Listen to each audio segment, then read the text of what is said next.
I'm Richard Hodgkiss and I'm a language consultant. I'm originally from Newcastle in the northeast of England. I can help you expand your vocabulary. That's what I find a lot of Dutch business people have trouble with. They can't quite find the right word.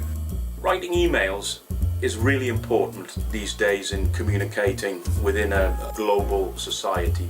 After the 10-week period, you see an immense improvement in the quality of emails that my clients send to their business partners.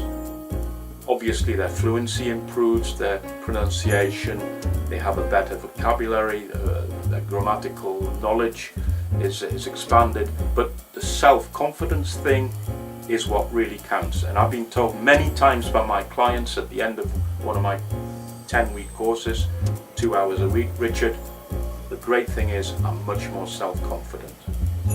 Intercultural awareness is really important these days too, because it's not just about the language, but it's about the sensitivities we have towards people from different cultures. As a British person, having lived in the Netherlands a long time, I realise in my own case, just because people speak a reasonable level of English doesn't mean that they understand you culturally. It's not just about the British I'll be talking about, but how you approach work with Asian people, German people, with French people, how their sensitivities alter. So I just touch on the subject of intercultural awareness. I try and do a little bit of work on pronunciation just to make you sound a little less Dutch and possibly a little more English or American. Dunglish. Dunglish is quite good, it's quite funny.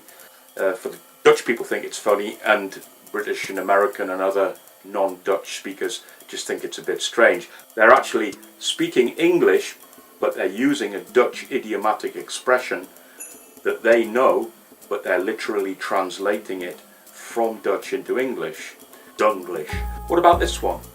Earth gas is important to the Dutch economy. Sounds right, doesn't it? What do they really mean? Well, what they actually mean is natural gas is important to the Dutch economy. Dunglish. I always have a douche before I go to work. You don't really want to think very deeply into what a douche means in American or English, but I think the correct answer would be I always have a shower before I go to work. Dunglish. Well, I hope we can win from them. Well, I think I know what you mean, but I think it actually should be, I think we can beat them. Dunglish. Mr. Jan Rietman, a Dutch TV presenter, interviewing Hans van Breukelen, your famous goalkeeper, for an international broadcast, and so he was speaking in English. So at the end of the interview, Jan Rietman says to Hans van Breukelen, "Hans, let's go to the canteen. I have a beer too good from you." Which is not quite right, is it? I think it should be, "Hans, let's go to the canteen. You owe me a beer." But that's Dunglish.